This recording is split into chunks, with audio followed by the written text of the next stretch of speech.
broke the cork off. Oh, that's puke. Ugh. Okay. I don't know what to do. Maybe I'm just sensing some umami on this. Because, ooh, mama, that's good. I still haven't found my first Blantons. Hey, everybody. Thursday night, time to rock and roll, and I kind of got us started on something last week, didn't I? I didn't mean to. I was going to save this series for the end of the year, you know, to celebrate another year, right? Do something special. Well, I can still do that with some other stuff that I've got, but I kind of got myself down this little rabbit hole now, and now I got to do it. I want to say hi to Larry. I'm glad you're here. Thank you for watching, Larry. So this is Rock Hill Farms. Last week we did the Ancient Age. This is kind of the bottom shelf. Well, Ancient Age is the bottom shelfer. It's an 80 proofer for Buffalo Trace. Sazerac company, actually owned by another company. We'll get into that. But this is mash bill 2. It happens to share the same mash bill as Blanton's and Rock Hill Farms. And a couple of other ones as well, which we will get into later. But anyway, so mash bill 2 is what we're focusing on, and this is Rock Hill Farms. Now, Rock Hill Farms, if you were able to buy this bottle in the state of Ohio, you're talking about $83.99. $83.99. It's gone up probably $20, $25 in the last 5 years. But this is not what I paid for this bottle. This one is probably the most money I've ever spent on a bottle. And it was not secondary. I got it off the shelf. But I didn't get it off the shelf in Ohio. The full story of it is that I found it in a liquor store in Las Vegas. I just happen to have some acquaintances in Las Vegas that fly back and forth to Ohio. So I worked it out that I sent them the money. They paid for it for me and flew it back to Ohio for me.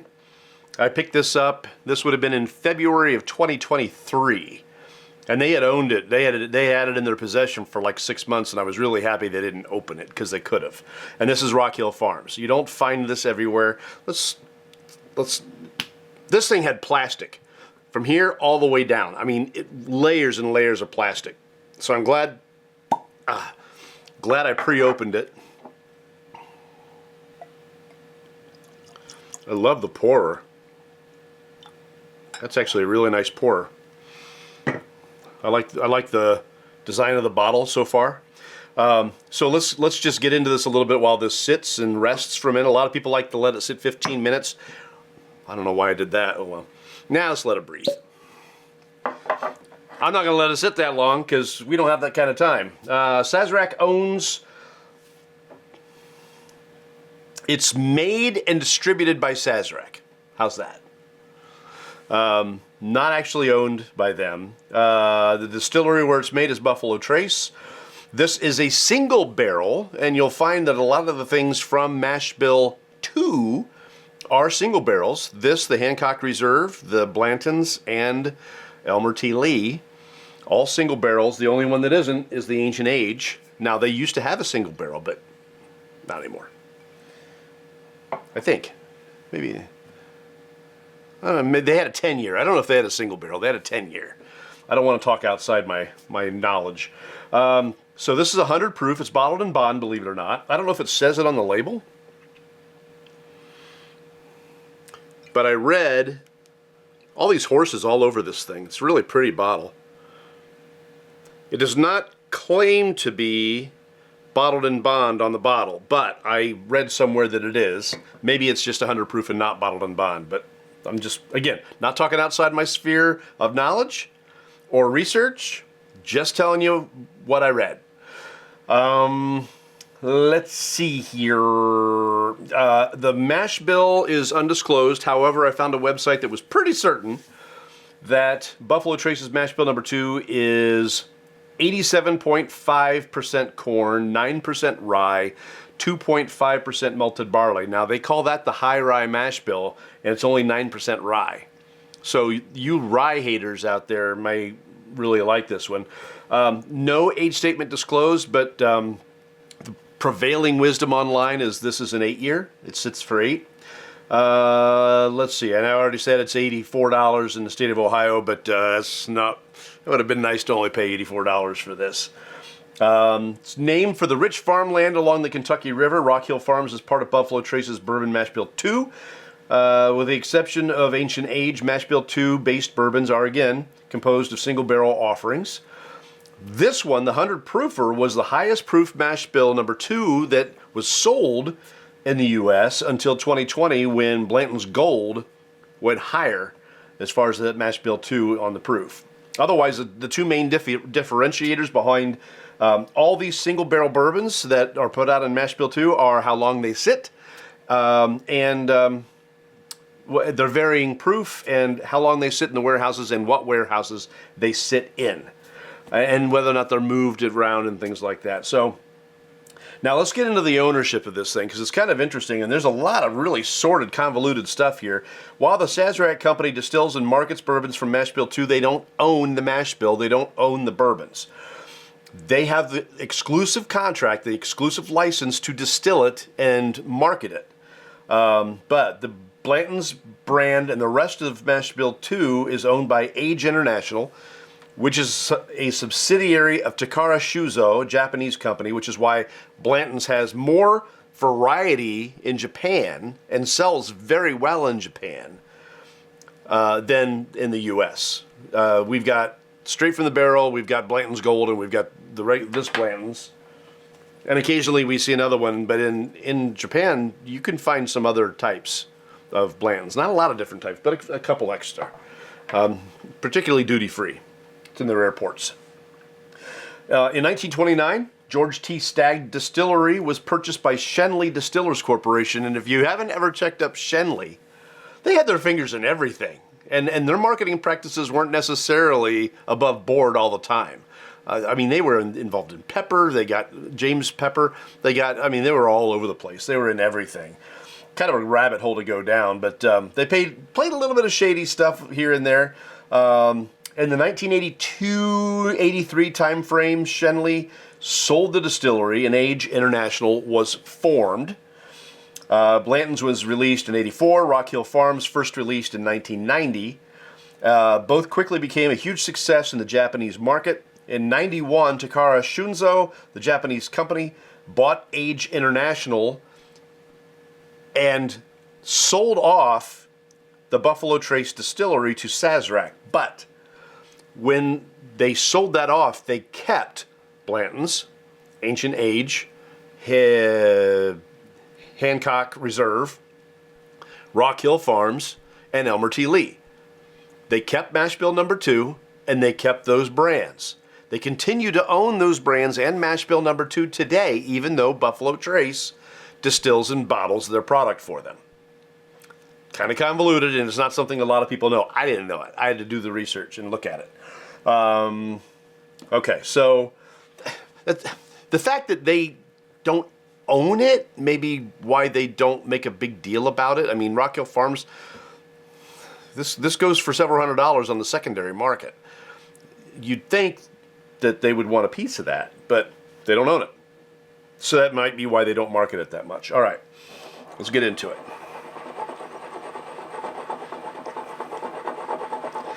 Since I didn't keep it open for as long as I would like to, I'm going to jostle it up a little bit and see if I can't get it to express itself. I will tell you, this bottle I'm excited about. I was filming a telethon in Cleveland. This has been, 2021, 2022, maybe, something like that. And the gentleman who I was filming with was running another one of the cameras, kept telling me what a big bourbon fan he is and how much he loves Rock Hill Farms. And I had heard of Rock Hill Farms, but I knew nothing about it really. I just knew that it was hard to find, and I was a little jelly of him because he got it and I didn't. Which probably is why I decided to jump in and see if I could find this bottle, which I did, in Las Vegas. So we're going to see what he loves so much about it. Again, only 9% rye. That's the high rye. All right. That nose is big. And I should know. Wow. Wow. I didn't have to stick my schnoz down in that one at all. Completely different from the H&H. Good night. And they're only separated by 10 proof points, right? 5% alcohol by volume. But that's a blend and this is a single barrel. Good night. Oh, this has got nose for days. Very fruity. Caramel. Cinnamon, of course. This has got some complexity to it. I'm getting a little cigar.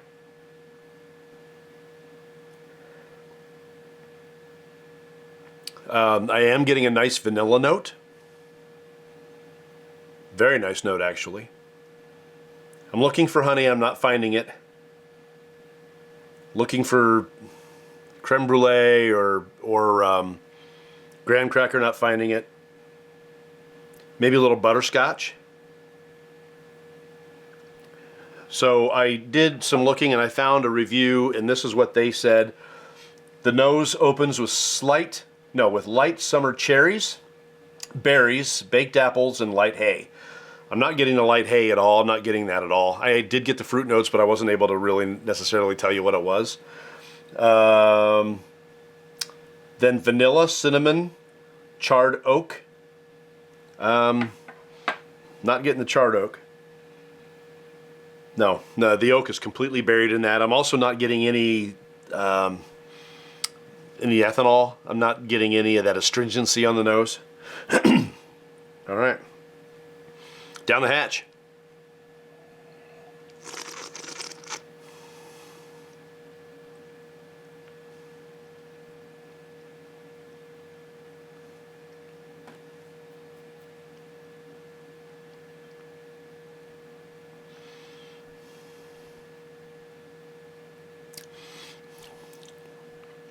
The drink's hotter than 100 proof. Very nice mouthfeel. A little harsh.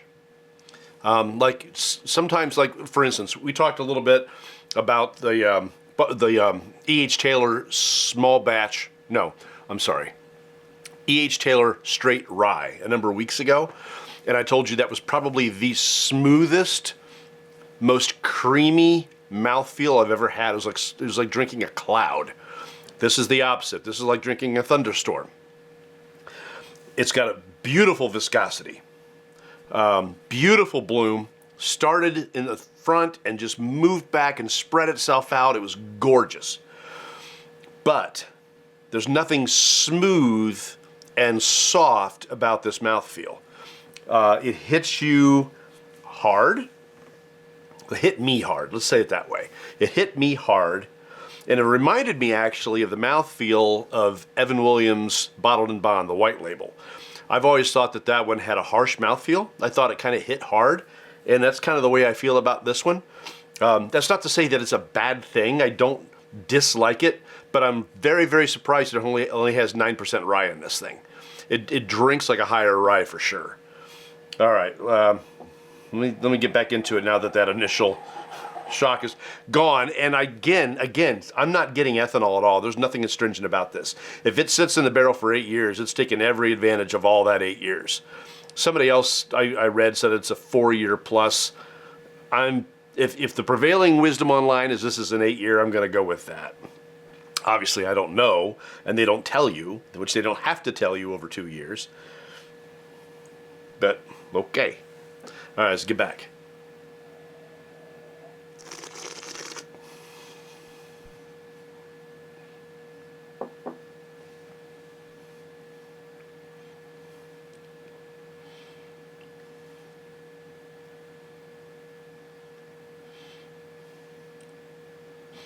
That one was softer. Getting into that second pour, getting that bloom past you, getting that first dram through you. That second pour was a lot softer, which I can really appreciate. Again, I find myself on the finish amazed that there's only 9% rye. Definitely a spicy pour. The finish brings more of the darker side out, some of that Corinthian leather, some of that tobacco. But it's not to say that it's getting rid of any of that sweetness. The sweetness is still there, it's just rich. It's got a rich finish on it. I know I haven't done the palate yet, and I will. But the finish on this particularly is complex. Again, I'm getting strawberries actually on the finish. Which is funny because I just ate some watermelon a little while ago, and then I had to have some almonds to get the watermelon taste out of my mouth. The palate is nutty. There's a little hazelnut on there. I don't think that's because of the almonds that I ate, but yeah, it's a very pleasant finish. It's long. This is one that you can let sit, and then you could just. I'm still tasting it. Long finish. It just sits there. Lots of flavor still in there. Vanilla. Again, maybe a little tobacco leaf, which has a sweetness to it. Now it's finally fading and I can't find anything else out. So let's go back to the palate.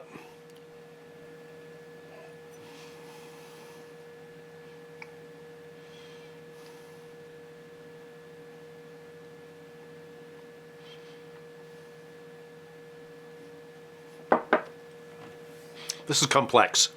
When you first sip it, it's got a sweetness to it, a fruity sweetness. That vanilla, all that sweet side of it comes over the tongue. It just presents you as something soft and sweet.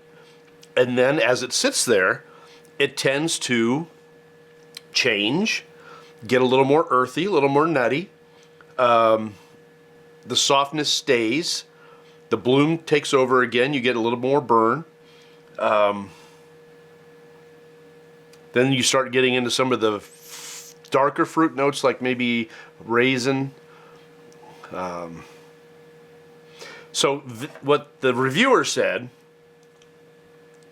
this says light spice. I'm getting a lot of spice. Light spice mixes with a creamy dose of leather and oak. Okay, that's what I said. But I'm getting that more on the finish. Oak, I'm still not getting a whole lot of, but I haven't been paying attention to that either. That's a note I tend to forget. And as I sit here and think about it on the finish, I am getting some oak on the finish. Sweeter flavors of allspice, which I can never pick up. I don't love allspice, but that's probably a pretty good description because it's sweet, but it's not sweet. And allspice is kind of like that. It's sweet, but it's not sweet. I think people are talking. I don't know why I can't see it on the screen.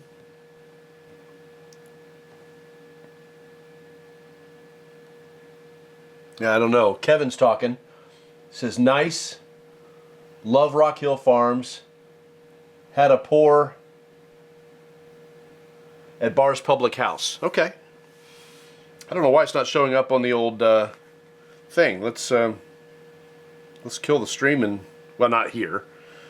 We'll start it back up again and see what I'm missing.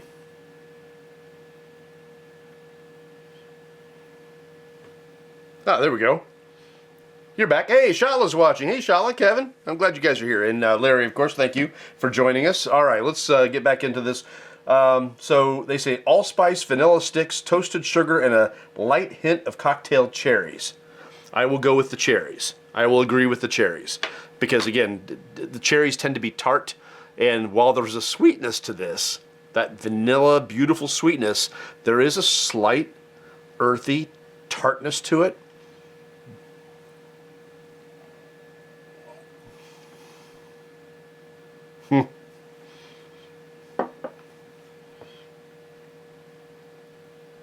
Now I get cherries all day long.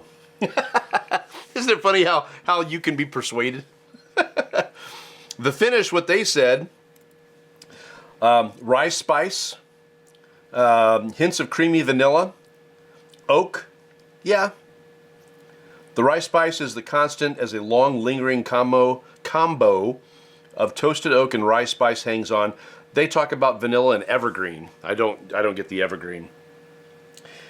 Have to stop up soon. Love Rock Hill Farms. Okay, yeah.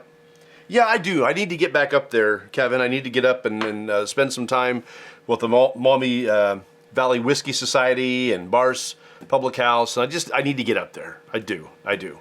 You're right about that. I've been down here in my Burb cave for a while by myself, so it's time. Who we got? Aaron is watching. Shala's back. All right. I'm glad you're here. Thank you for watching. All right, so one more taste of this, and we're going to put it on water.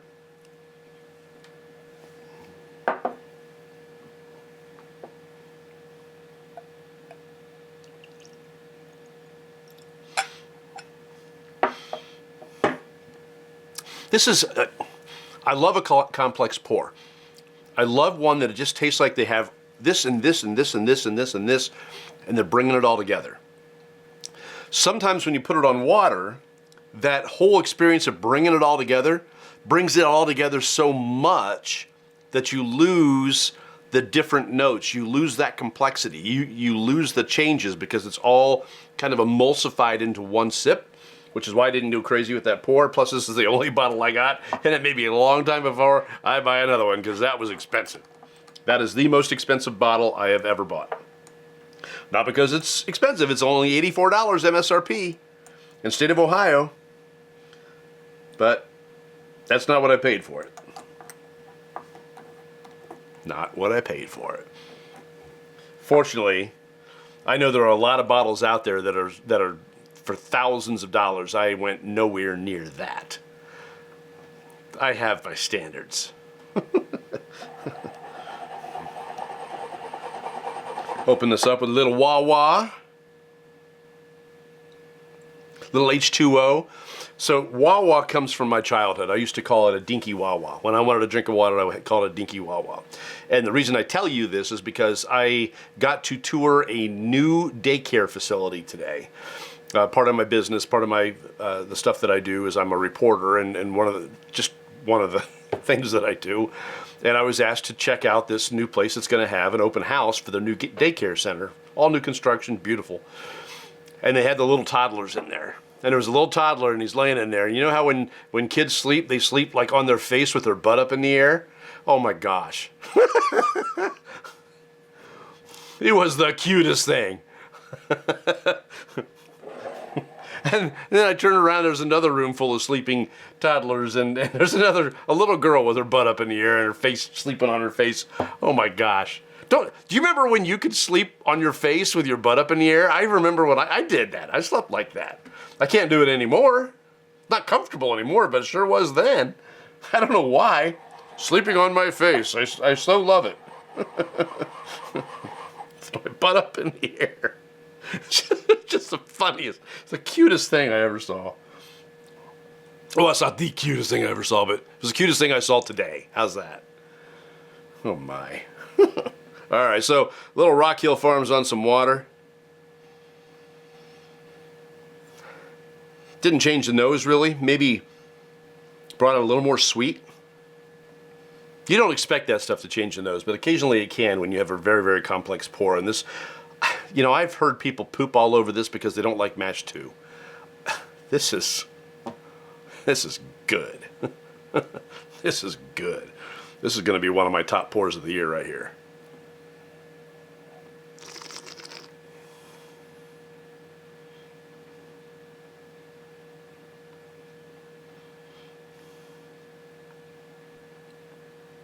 And it opened it up slightly. It went away quickly, but right on the palate, I got a little apple. A lot of the other things stayed the same. A little more oak, perhaps, and maybe it's because I'm paying attention to it. I'm trying to find it. But normally when you have a lot of oak and you notice that there's a lot of oak, it's generally, in my experience, it's because it's a younger pour. And maybe not under the right conditions, and it tends to be earthy and a bit tannic. This has none of that. So that could be why I'm not noticing the oak, because it's not so present that I notice it. That would be the way I would describe this. It's there, but it's not punching me in the face. It's not putting splinters in my tongue, so to speak, right? Again, that strawberry note on the finish. I love that note. It's so unusual and so rare, and it's not huge, but it's there. And I do like that note. All right. There's only 2 drops of water in this. I didn't go too far with it. And we are going to put it on ice tonight. I haven't been doing ice recently, but tonight we are. Matter of fact, one more sip.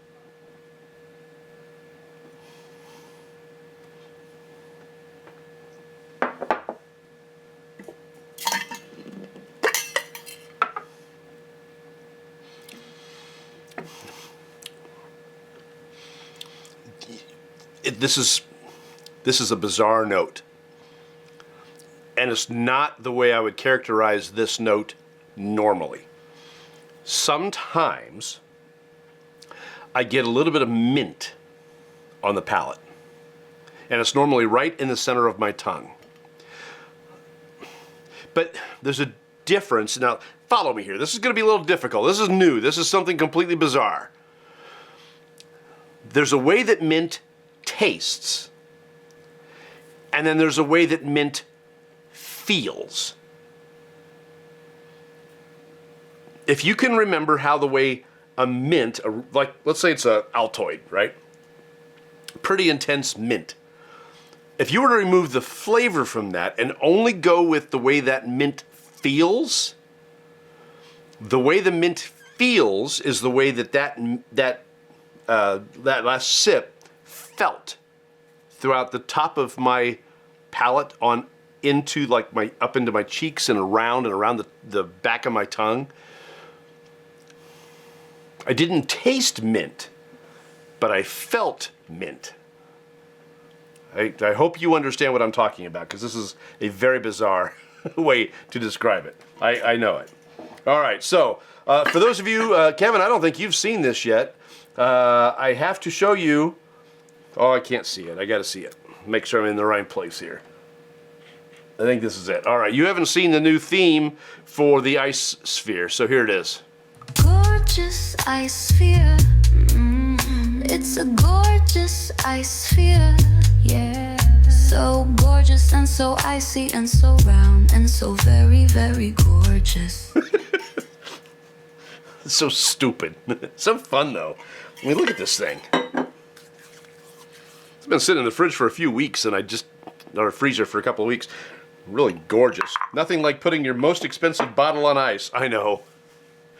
And normally I wouldn't do it, but I want to see how it holds up. It's a complex pour. I put it along the lines of like a 1920 from Old Forester or the new Riff single barrel. Maybe. No, those are the two I would put this up against for complexity. So I do like to play with that. And this being a premium bottle that I've spent a lot of money on, I'm going to put it in a premium glass that I also spent a lot of money on.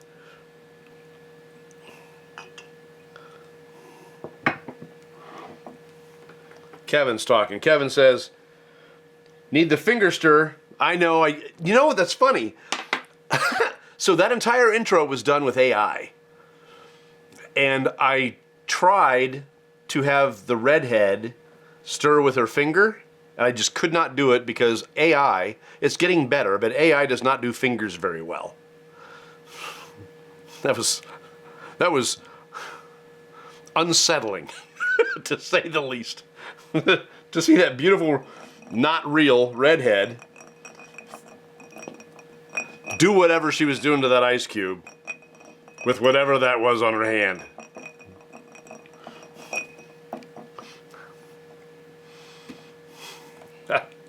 That's the thing. That's the thing about AI. It can be and will be very cool, but it's also going to take a lot of jobs with it. A lot of jobs. That daycare I was talking to today, I was talking to them about it, and the amount of tech that they use there. I mean, that today it takes people to go and set all that tech up. There's going to be a point where Not anymore. There was a radio station I was telling them about. I think it's in Connecticut or Maine or somewhere. There's a chain. But you know how at the end of at the top of the hour, you have that big radio voice, and he's like, "You're listening to Mix 96.7, and you know the sound of rural Baltimore or something, whatever." You know, and that whole chain of radio stations is now using AI for their imaging at the top of the hour.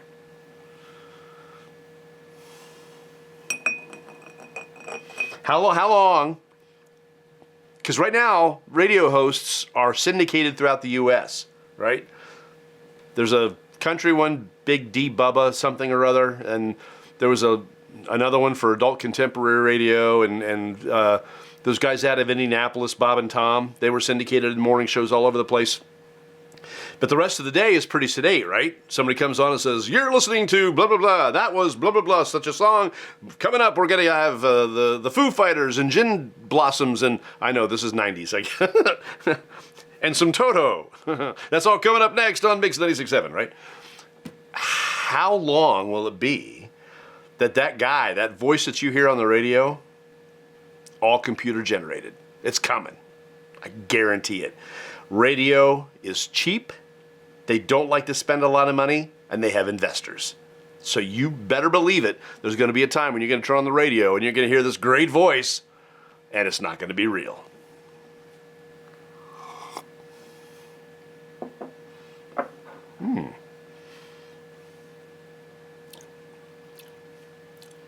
That is one of the best whiskeys I have ever had on ice. I might even say that is the best whiskey I have ever had on ice. That is extraordinary. Bringing out that butterscotch, got a little buttery on the mouthfeel. That is gorgeous. John's watching. Hey, John. How you doing, John? I'm glad you're with us. So rarely do I really like a pour on ice, especially more than a neat or anything else. And I'm not going to tell you I like it more than water or more than neat, but I like it equally on ice. Now, you let this thing melt a little bit and it starts to dilute it, and then I probably won't like it as much, but fresh ice, that creaminess is coming out. I love the butterscotch note on that.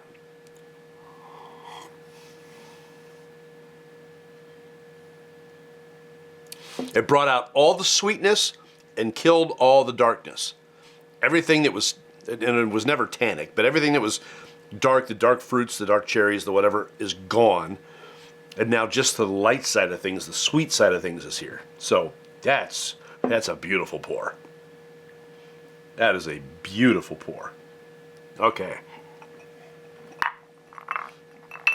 All right, we're going to cap this one. Rock Hill Farms, definitely a buy. That is probably one of the best pours I've had this year. It is spectacular. It's delicious. I like it better than I like Blanton's. I like Blanton's. I do. It's a nice pour. This is better. This is not one I'm going to want to do a lot of sharing with because it was really expensive. And I'm going to let this thing sit for a while. And I've already had that much out of it. That's a lot. I feel really bad about myself right now. Next week, we continue Mash Bill 2 with this one. This is Elmer T. Lee. This is also a single barrel. I did not spend nearly as much on this one as I did on this one. This is supposed to be generally more cheap anyway, more inexpensive.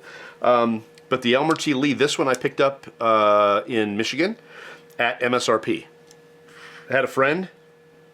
I asked him to watch out for me, and when they got some ETL in, Elmer T. Lee in, I said, give me a buzz. And he did, and he let me know that it was in.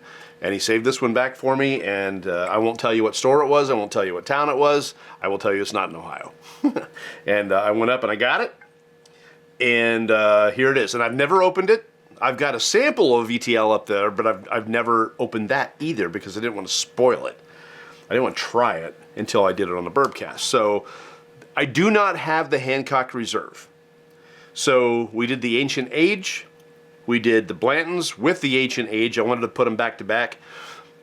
Rock Hill Farms and Elmer T. Lee, and that will wrap up the series on ETL, or on Mash Bill number 2. Now, the other thing about this is I was going to do ETL next week anyway, which is why I decided to go ahead and put Rock Hill Farms in the center, because I believe on the 6th, it's Elmer T. Lee's birthday.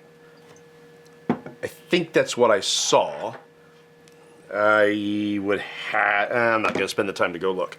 I'm not going to go look. There's better things to do than to sit here and have you watch me on my phone. That's not fun. So, I know people are going crazy over Mash Bill A, which is your Eagle Rare, your E.H. Taylor, your Buffalo Trace, George T. Stagg, all those. I get it. But if you're neglecting Mash Bill B because it's not very well promoted, or because it's hard to find, don't walk away from Rock Hill Farms. This is very, very good. If you like Blanton's, you'll like this more. If you don't think Blanton's is all that, you'll think this is all that. That's my feeling on it. All right, Elmer T. Lee coming up next week. I want to say thank you for watching. It's great to have you here. You could be doing anything else, but you're here with me, and I appreciate it. And we will see you next week.